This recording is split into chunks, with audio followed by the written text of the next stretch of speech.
Welcome to Lead Like Her, a podcast about female leadership and how lessons from sport translate to life.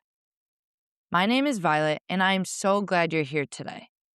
I'm a member of the women's basketball team at Denison University, and throughout my life, sports have shaped who I am. They've taught me resilience, confidence, and the importance of having great leaders around you. But I've also learned that confidence isn't something you just have, it's something you build. And for many athletes like myself, it's an ongoing journey. That curiosity is what inspired this podcast. As part of my research on female leadership in sport, I'm sitting down with women who are leading at every level of athletics and business to learn about their experiences, the challenges they've faced, and the lessons that have shaped them as leaders. Whether you're an athlete, a coach, or someone who's simply interested in becoming a better leader, I hope these conversations leave you feeling inspired and give you something you can take into your own life. Thanks for listening, and let's get into today's conversation.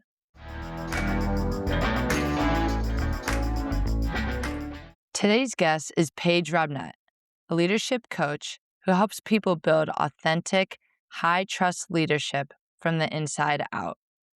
Paige is also a Denison women's basketball alum, and one of the things I admire most about her is the way she makes people feel seen. She has such a genuine ability to make the people around her feel valued simply by being herself. I also just have so much respect for her for how humble she is and her willingness to grow and make changes when something no longer aligns with her or the leader she wants to become. I think that's one of the biggest takeaways from this conversation, that some of the best leaders aren't afraid to evolve. With a background shaped by sports and emotional intelligence, Paige brings a thoughtful and practical perspective on what it really takes to lead well. In our conversation, we talk about self-awareness, vulnerability, empathy, and how those qualities can transform the way we lead others and ourselves. Whether you're an athlete, coach, leader, or someone simply trying to become the best version of yourself, I truly believe this conversation has something for you. Paige shares practical leadership lessons that can help all of us build stronger relationships, lead with greater authenticity, and make the people around us feel seen. Let's jump in. Paige, thank you so much for being on the Lead Like Her podcast this afternoon. Your title is an executive leadership coach. So for listeners who may not know, how would you describe your work in one sentence? Yeah. I love being a leadership coach because essentially what I do is I help people lead with more clarity and more confidence, not just to help achieve business outcomes, which of course it does, but more importantly, they get to lead with in a way that's more aligned with their own values and style. And I think that's what gives me the most joy. Yeah. I mean, it's such a cool job. I had no idea that was a leadership job until I met you and learned about what you did. It sounds so cool. I didn't know it either. I really when I graduated Denison, I wanted to do something that was mission driven and service oriented. And I felt like I had very limited options. So I definitely want more people to know that this is a career path that exists and you can come into it at any point because you're learning leadership skills literally in whatever industry or job you are a part of. But if you're passionate about helping others, lead in a more strengths-based way or in a way that's more aligned with their values, anybody can do this. I got into it because I was getting really frustrated doing culture change work in organizations. And oftentimes, I'd be partnering with leaders, incredibly smart people, and we would make the most detailed strategic plans and do a lot of systems work. But what was actually getting in the way was their own mindset and behaviors, how they treated people and talked to people on a day-to-day basis. And that was the stuff that wasn't reflected on the strategic plan, but actually had the greatest impact and how their people experience the culture. So now I feel very strongly you can't have a strong team if your people aren't invested in their own growth and development. For sure. I couldn't agree more with that. I mean, when you know that you have a leader that cares about you and that invests time in you, then you are more willing to do the work. It's like your own incentive in a way, if that makes sense. It really does. Yeah. It really, And really. yeah, like you can have, like you said, like the smartest people, but if they don't know how to communicate, then it's down the drain because you don't know what you want from them. And think about it like sports are such a great medium and metaphor to talk about leadership because same thing with a sports team. You could have the most talented people. You could have a team with all Violet Mitchells and Abby Cooches, and if no one is communicating to each other, no one's talking to each other, no one knows how to manage conflict, no one knows how to motivate each other, what's the point? Like, you're not going to win. How did you learn these tools? How to motivate, how to instill confidence? The honest answer, there's a long answer and the short answer. The short answer is basketball, truthfully. The long answer, right, is it getting trained as an executive coach helped me put frameworks and theory behind what I learned in practice. But when I played basketball, I didn't realize that I was learning these really valuable life lessons in real time, and no one was naming it. It was almost invisible. So it was really cool in my 20s to go through that program and realize, like, it just made the invisible visible to me. But I learned it on the basketball court. Like, every time I had to have a hard conversation, every time there was conflict over playing time or what plays we should be running or, how people were being treated on the team, I didn't realize that I was actually learning leadership skills. I was just doing what I loved with the people that I loved. So it's so cool how it translates into your life post Denison. I think there are so many lessons that basketball and sports in general teaches you, teaches the athletes, teaches the coaches. So, like, when you're talking about, the short answer was basketball, what lessons from playing on the Denison women's basketball team have shown up in your life as a leadership coach today? Being able to not just resolve conflict, but also learning how to give feedback, learning how to receive feedback in a way that where you take constructive feedback as a gift and not as a threat. That is major. There are so many skills, but I think the biggest thing that I have taken away is that every single person has a role to play on the team.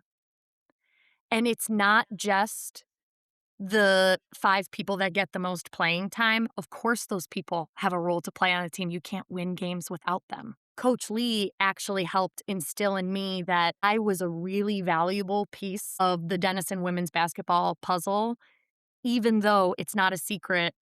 I was probably the least athletic person on the team. I mean, you've seen me play, Violet. Like, I really I doubt that. That is in not terms of true. basketball skill set, I'm being serious. Like, I really was not the most talented, and I knew that I was a valuable piece of the puzzle because of the way that Coach Lee treated me, but also my teammates. I was the personality hire on the team, and every team needs that. Every team needs that in order to succeed. So, what I learned was, how do you get curious and learn as a leader about what everybody's strengths are? And then how do you find opportunities to lift them up, to celebrate them, to make them feel valued? That's how you create a high performing team. Yeah, I think one, you're very humble. You're very humble and you don't realize like the impact you have made on Denison women's basketball and the legacy. So I just want you to know that. And number two, I agree with you. Giving and receiving feedback is extremely difficult for me. something I'm trying to work on is giving feedback, you know, like, now I'm a senior. Now it's, okay, I'm not only a lead by example person like I've been all 4 years or all 3 years, but now it's holding others accountable. That Yep. is so challenging. What is the most challenging part about it for you? Because I agree with you. I think giving it to everyone. Like, there's some people that feel comfortable giving it to, but then on the flip side, there's some people who I don't know if I feel comfortable giving it to them, just based on how they've received feedback in the past or maybe the way they approach things. Violet, you nailed it. And that is the challenge and the opportunity. One of the challenges and opportunities I am faced with as a leadership coach. That is a common challenge that most people have in the workplace, period. Doesn't matter what industry you are, doesn't matter how much years of experience you have, Mhm. doesn't matter. It is a really hard thing to do because of the reasons that you mentioned. Everybody grew up differently, everybody has a different lived experience, everybody has a different personality, communication preferences. So it can't be a there's not one right cookie cutter way to give and receive feedback. It really requires heavy emotional intelligence and courage and communication skills and agility and being able to really dance in the moment. But it is so rare for cultures to promote giving and receiving feedback, and people really miss out on growth opportunities for themselves and for their teams because of it. So if student athletes can learn, even people that aren't athletes, if students can learn that skill in college, they will be so much better prepared for the workforce. I feel so passionate about this. I agree. So, I mean, you said courage. I definitely think courage is just you just have to do it, and I think people have to realize, like, you can't just think on things for 3 days, 4 days. Just just say it, and I may get pushback for saying that, like, obviously, you wanna think about what you're going to say before you say it, but at the same time, if you think too much, it's gonna be too late. That's definitely a component to it, right? Like where's the balance? Where's the right time? And again, that's where it's an art, not a science, because there's no right answer. And that's what I love about leadership development in general. It feels like an art. There is no one right answer. So you can take theory, there are evidence-based practices. That's what I love about working at University of Michigan. Like there's no shortage of research, but putting it into practice, how do you do it? I think sports are also a great example to this. There's not one right way to be the best basketball player. You have so many different players that you get to watch. You watch Olivia Miles, and she plays different than Paige Beckers, right? And you take bits and pieces that you like from these players that you look up to or these coaches that you look up to, and you get to make a leadership style that is authentic and effective for you. I think that's a really important thing that you said, and I just wanna highlight that. There's not one right way to be the best leader out there. There's not one, and it's exactly what you said, it's authentic to you and yourself only, and I think that takes time with knowing yourself and being curious, exactly what you said. So, your LinkedIn bio says that you help leaders close the gap between the culture they aspire to create and the culture people actually experience, which I thought was really interesting. Why does that gap exist? It's such a good question. Thank you. If I knew why that gap existed, and if there was only one reason it existed, I would be out of a job, and that would make me incredibly happy. But the reality is, it is one of the greatest challenges that we have in every single industry right now. And it's the root causes of why that gap exists are varied. One hypothesis I have is that as a culture just living in a capitalist system, right? In the workplace, when push comes to shove, unfortunately, many leaders prioritize profit over people. And I do not believe that it's intentional for the most part. I don't believe most people are evil, malicious people who wake up every morning and want to make make things miserable for the people that work for them. I think there is just a lot of pressure to produce and perform, and that fear and that pressure enables people to make decisions that ultimately can be very harmful for people in the workplace. So it's super complicated. And what I struggle with is like, what's my role in this as a leader? I could get easily overwhelmed. And I did get very easily overwhelmed when I specialized my work exclusively in diversity, equity, and inclusion. It was almost like I would get paralyzed. The problem is so big I don't even know what to do. These are systemic issues, and I'm just one human. And so leadership development, I have found, is a lane that feels more in my control of how I can influence and teach and coach others to focus on what's in their control on a day-to-day basis. It's big stuff.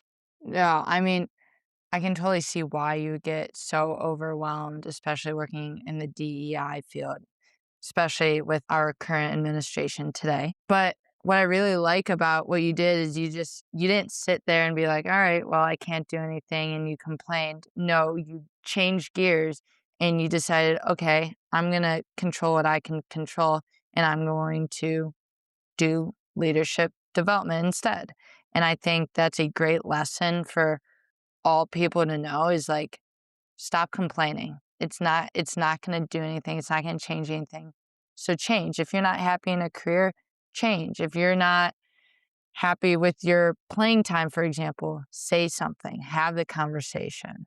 I totally agree, and I would offer a both and to that because here's something that I learned through that experience of I think this is one of your future questions. I'm not sure which question it was, but it's something like it's a really big personal leadership lesson that I've had to learn the past couple of years. I learned that in order to get to the other side of that, right, where I was able to make a conscious choice to realize I did have agency over what I was doing and I could make a choice to pivot. What I needed to do first was grieve. And that was something that was deeply, deeply uncomfortable for me. And I was shocked by it because part of what I love teaching is the power of, I mentioned emotional intelligence and emotional humility and being able to name your emotions. But what I was only doing was intellectualizing it. I was just talking about it. I wasn't actually feeling it. And when I got resources and learned to ask for help and started working with my own leadership coach and a therapist to really sit in what was happening, what I realized was there was a lot of loss that I was experiencing that I actually needed to feel and sit with so that I could get to the other side and realize, okay, I actually have a choice here in how I move forward. Instead of just feeling like things were happening to me, I was like, actually, I can do something about it. But that was so uncomfortable, Violet, for me to sit with. And I wouldn't have been able to do it if I didn't ask for help. I have never actually thought about the grieving process before as I don't know, a career change or career shift or what's going on in the world. I didn't really think about that at all. I think about it, I hadn't either. And it has honestly made me a better, not just coach, but also a change manager. So that's another set of expertise that I have. I help leaders and organizations be more strategic about how they manage change because change is a constant, right? The world is changing around us. These organizations are moving so quickly. How do you help people move through that? People are bad with change, myself included. And one of the things that I've learned is if you as a leader, if we as leaders don't understand that anytime something changes, there's loss involved. Even really positive changes. There's always loss involved. And so it's really important for us to have that emotional intelligence to get curious about how people are feeling through the change process. That's actually going to make change a whole lot easier. But sometimes we're just moving so fast. Most times we're moving so fast that people forget about it. Yeah, and I think that that's a really good point to emphasize is, you need to slow down and reflect on the things that are happening. So journaling, Yep. mindful meditation, any of those mindfulness exercises are very important. I'm having this reaction because truthfully, most of the work that I'm doing with my clients right now, whether they're students at the University of Michigan or I'm still working with executives and leaders through my own coaching practice, a lot of what we're talking about are skills that are seemingly basic around not just emotional awareness, emotional intelligence, but also emotional regulation. And mindfulness and nervous system regulation is a huge part of that. It is so underrated as a leadership skills. But what I've learned is the ability to show up as a leader with a regulated, calm, composed presence. It is infectious to the rest of the team. But again, there's so many external pressures and people are moving so fast that it's very easy for leaders to show up in a super anxious way. And that really has a negative impact on teams. So it's just fascinating. Like I used to just roll my eyes when people would recommend that I meditate. I'm like, I have ADHD, so that's not going to work for me. And now I'm like, no, actually, it is the most important thing. It is the most important part of my day. Do you meditate in the morning? I'm trying to, Violet. I'm trying to build this new behavior, but it's hard. Behavior change is hard. So I'm trying. I'm on like 3 to 4 days a week. I'm trying to work my way up. Mhm. Yeah, I've tried meditating. The most consistent thing that I have is journaling. So I journal Really? 1 to 2 times a week. I got into a good meditation, routine 2 weeks, but I don't know. I like to get up right away, like, drink my coffee, read my book, and the meditation is just like, that's a barrier. So It's I'm so like, hard, right?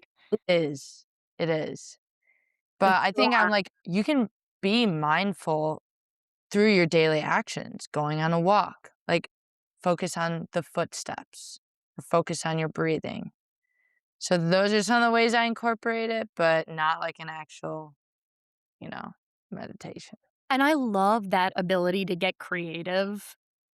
And that mindfulness is honestly incorporated into leadership coaching because what we do, what we've been trained to do as coaches is help our clients be more mindful specifically about the way that they show up through their own behaviors and what they say. So that noticing and that point of reflection, it's a set point of reflection in a private, trusted relationship where you have the opportunity for someone else to be a mirror to you. So it is a really powerful exercise. You still have to create or build in the opportunities like you're saying around the private one-on-one reflection, but being able to externalize it with a trusted partner is also huge. Mhm. 100%. So you've worked with Fortune 500 companies, nonprofits. You're at the University of Michigan right now. Across all of those settings, what qualities have you consistently seen that makes a great leader? The number one quality that I have seen that makes a great leader is the ability to build trust with different types of people. period. That is the through line. And 2 years ago, I did a research project just because I'm a nerd. There was no other reason. There was no other reason for it. But I interviewed and spoke to more than 50 people, all different types of levels, senior people, executives, consultants, more junior folks. And the through line for what actually helped the most in terms of managing change, especially culture change and leading effective organizations, was leaders' ability to build trust. And what's cool is there is actual evidence and research that shows that there are specific observable behaviors that are more likely to help you build trust with people, but every single person is different. So it goes back to that curiosity that we were talking about.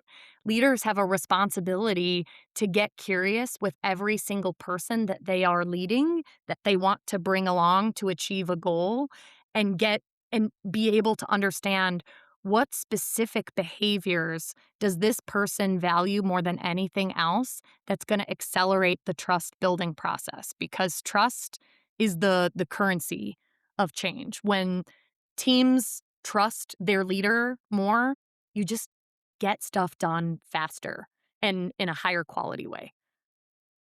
Yeah, I definitely, from my experience playing basketball for many years, the coaches that have instilled that trust in our team are the ones that I feel the most connected to, the ones that I want to work hard for. So I definitely agree. And What's been the number one thing when you think about those coaches? What's the number one thing that they've done or said that has built trust with you?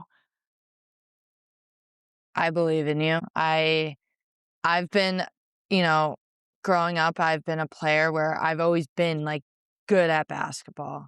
But then in high school, I lost that confidence and it was really hard for me because you want that confidence within yourself, but I was not getting it externally really. And I didn't think of myself as a good player and I didn't play up to my potential. And then coming to Denison, when I have my head coach saying that they believe in me, that is truly transformative. And I went from, 0 to, 100 with my confidence. That makes me so happy to hear. And what you just said reminded me too of like what a privilege it is to be a leader. Because we're here on a random Monday being able to talk and reflect on our experience, and you're choosing to reflect on Coach Mo, right? And her coaching staff. The impact that these leaders and coaches have lasts a lifetime. Like my relationship with Coach Lee is a lifelong relationship that I look back on and treasure. It is a huge privilege, but it's also like a responsibility, right? And I think a lot of people either forget that or maybe people don't know that, right? And maybe that's a part of the problem. Maybe some people take that responsibility more seriously than others, but it is a huge opportunity to make a lasting impact on someone's life. Yeah, definitely. Definitely. I think it's important that you mentioned the responsibility. So if an athlete's listening to this or a coach and they have a leadership position, whether they're a captain or some form of leader in whatever way, it's your responsibility to use that to empower others, not just for the title or the accolade at the end of it. Exactly. And it's your responsibility, leader.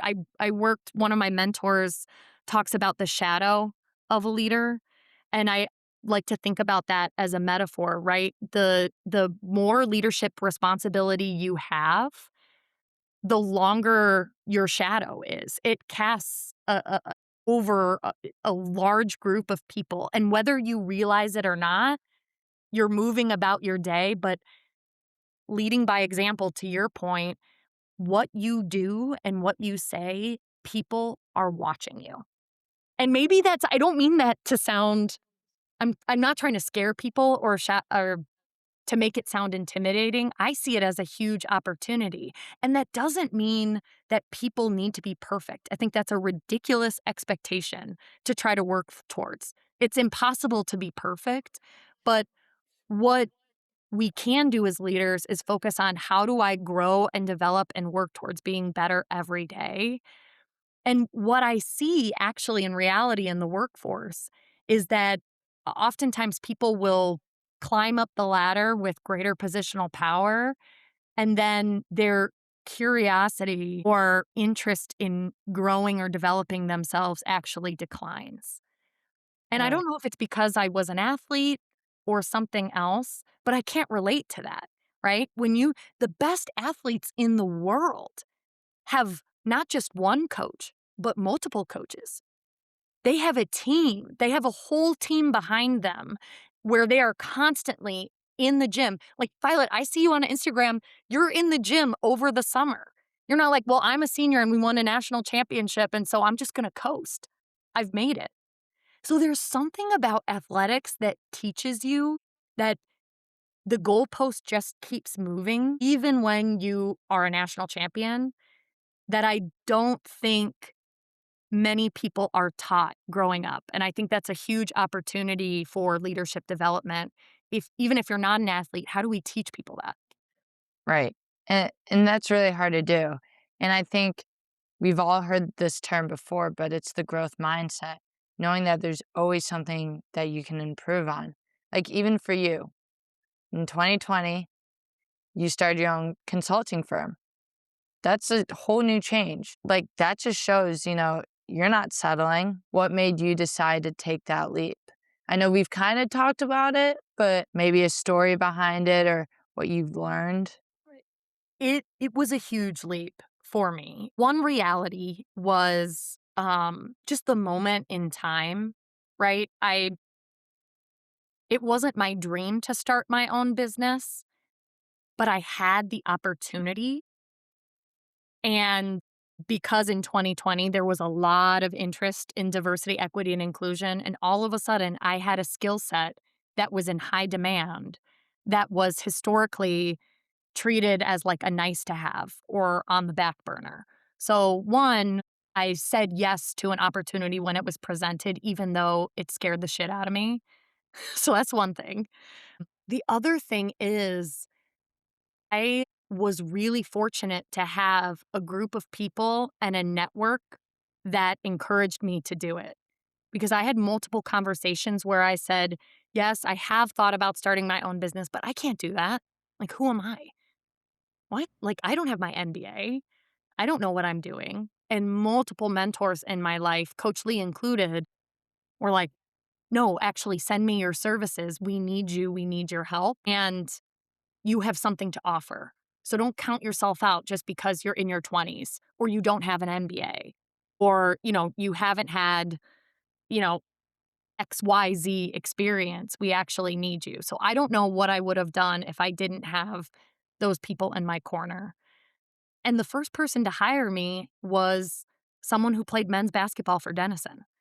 So I always think about that too. One of my lessons is I take opportunities to meet people and build relationships more seriously. Not because I'm trying to get something out of someone. I'm not trying to like be transactional, but I had no idea that the friendships that I made while at Denison and after Denison would help me start a business, but they did. So I think it's really cool. Like you could be sitting next to someone in class and 10 years down the line, they could be your first client. That is so cool. And also just goes to show the importance of not burning your bridges. A really big thing to keep in mind, especially in our world, is how important networking is, but how important it is to just be kind to people. And as a leader, yes, you want to be assertive. Yes, you want to not sugarcoat things, but you also want to lead with kindness. Like, we haven't really known each other that long, but how I first thought of you, like, my first impression was, wow, she's really kind, she's really funny.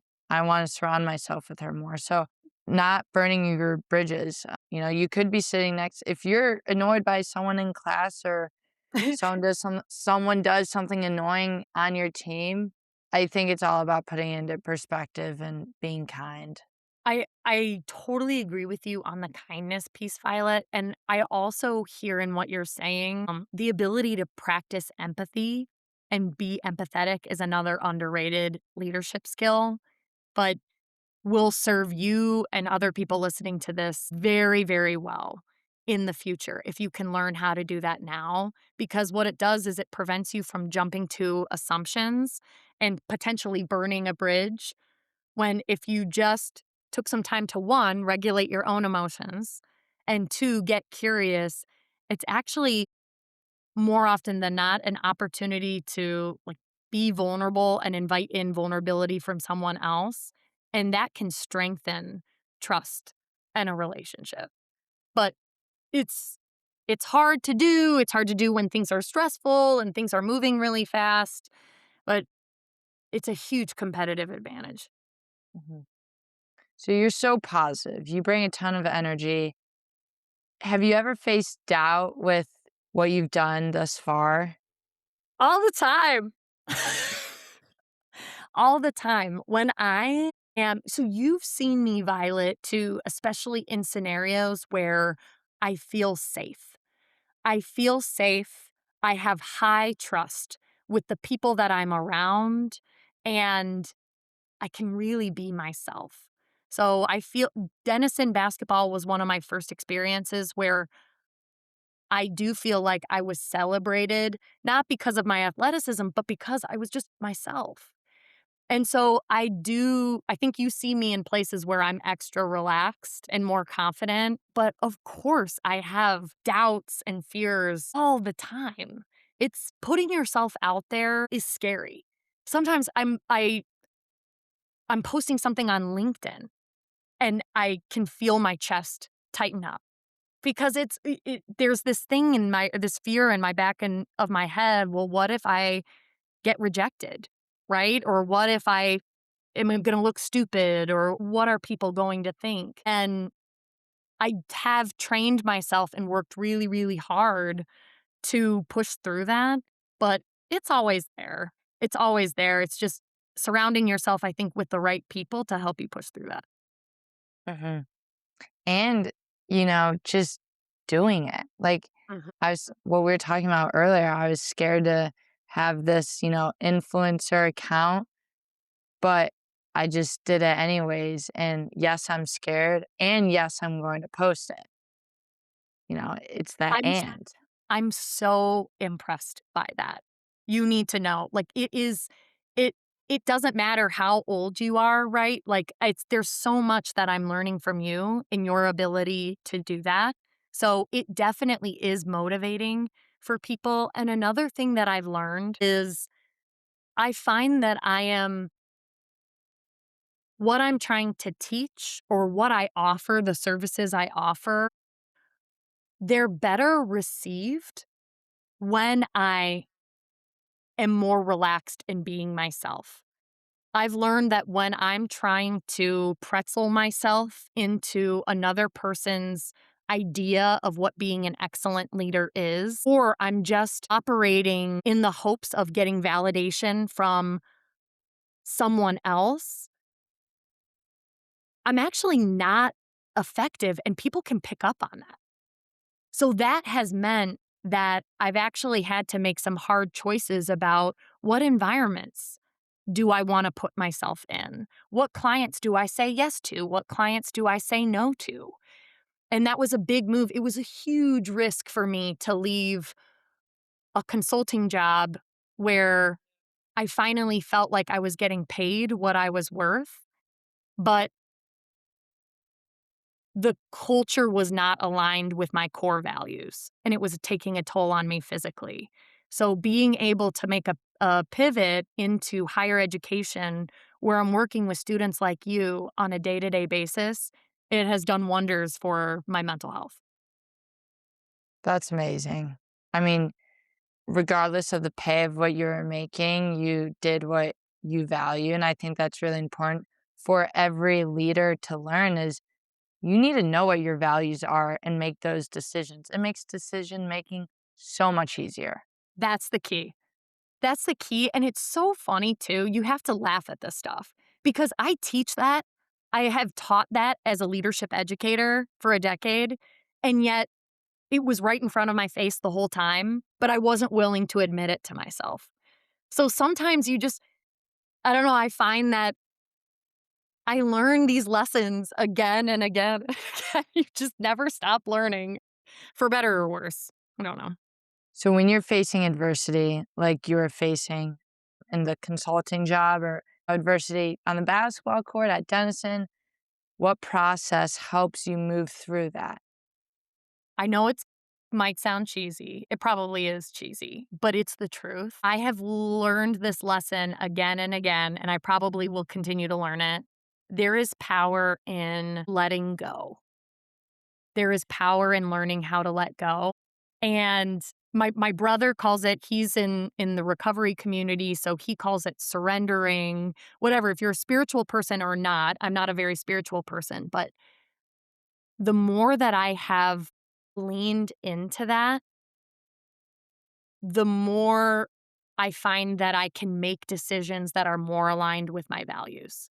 But that process of letting go requires that grieving process that I mentioned earlier. And I think that's probably why I resisted it so hard. I'm a control freak. I want to be in control. I want certainty. I mean, every human being does to a certain extent. We want things to be certain. We want control over things, and that's not life. And so the process of letting go has taught me that when you do close a door on one opportunity, you can then begin the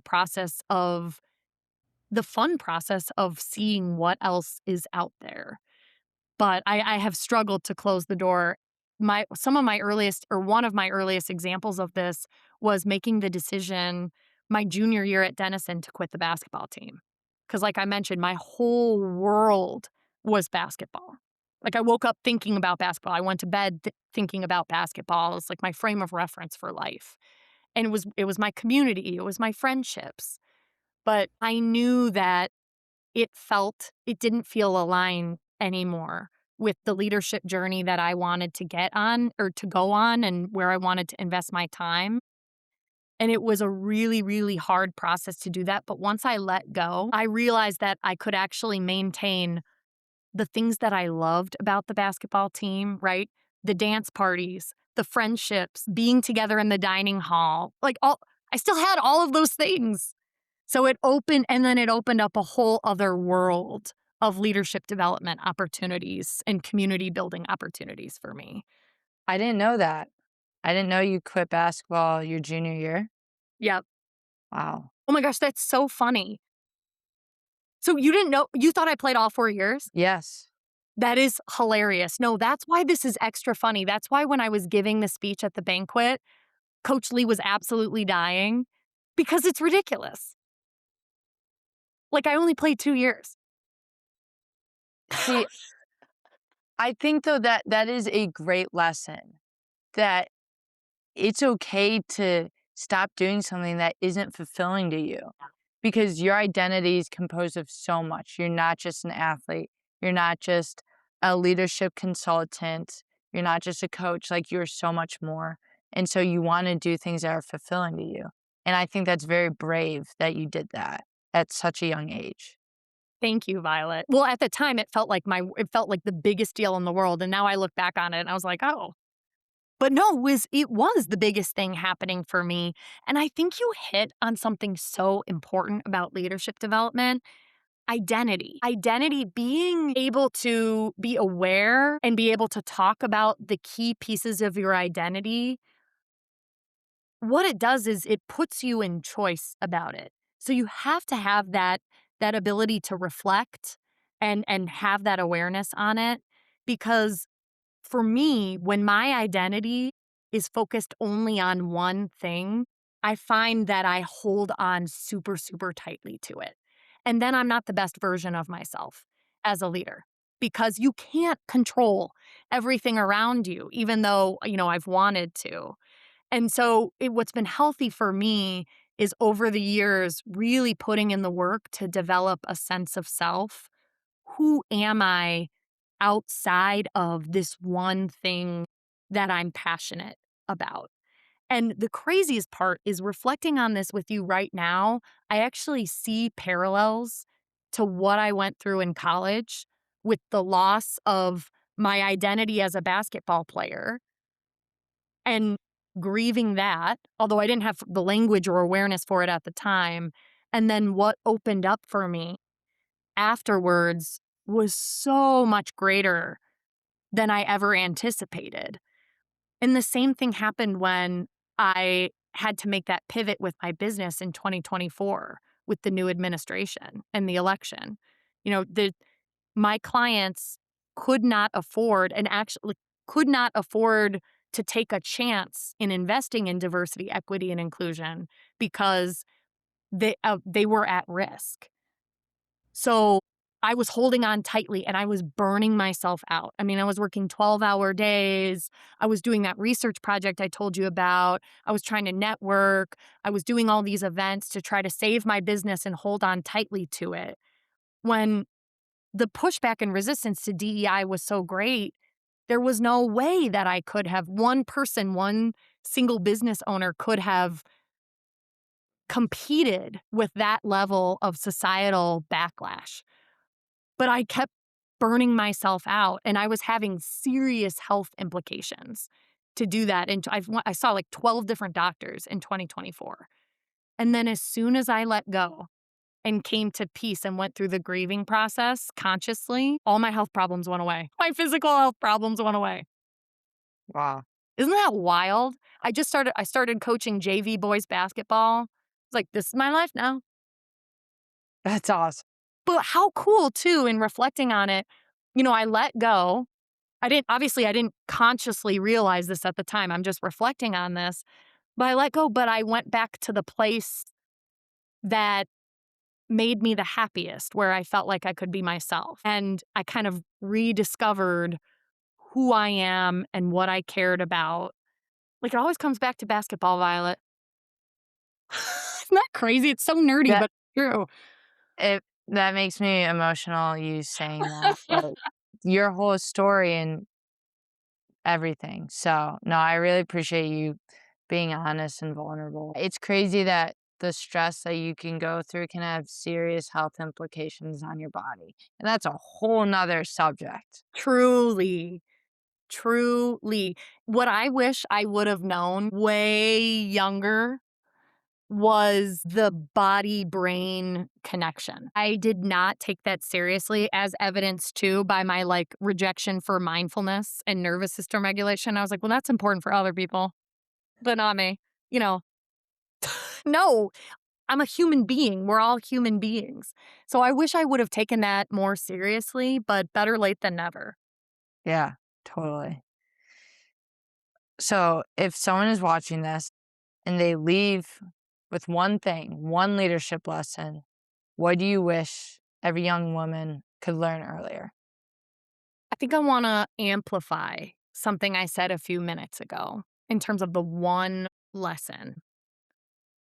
I spent a large part of my own personal leadership development journey unconsciously trying to prove my worth, trying to prove my worth to coaches, trying to prove my worth through to my teammates, to my bosses, to the owners of companies that I worked for, to clients that in hindsight I should have never been working with because of a values misalignment, right? Like there was just this somehow along the way, I learned that my worth was tied to the grades that I got, what I produced, and how I performed. I believe in a standard of excellence. So I'm not saying just be loosey goosey out there and just not take things seriously. I mean, that's not what I'm trying to say. What I'm trying to say is I think it's really important to develop a sense of self-worth that is actually not tied to anyone else's expectation of you. And I know it does sound cheesy. Like, you've gotta learn to love yourself first. I've had therapists my whole adult life be like, "You know what you just need to do? You need to be self-compassionate. You need to act," and I'm like, "Yeah, if I knew how to do that, I would be. That sounds great." But I am so hard on myself, and while it can be a strength in some contexts, I've totally overfunctioned with it. So now I'm trying to recalibrate, and I think that whole process would have been easier if I would have learned how to really, really value what I have to contribute just with me and not care so much about what others thought of me. That is like one topic I'm continuously trying to work on is not having what other people think about you. And also, Paige, the truth is never cheesy because it's true. Never cheesy. So Wait, I love that so much. I want that as a post-it note here. I'll make it for you. True. It honestly is so true. Maybe that'll be my next video idea. Please. Oh my gosh, can you if you can teach me how to do that? Because I'll then show you the all. question becomes, Violet, well, how do you teach that? How do you? Because no one taught it to me, and I wish someone did. It's a Mhm. skill that can be learned. So, if you have resources and, like, I'm a little later to the game with that, but I believe very strongly in it, so I would love to know any tips you have. Thank you. Well, Paige, thank you so much for being on the Lead Like Her podcast today.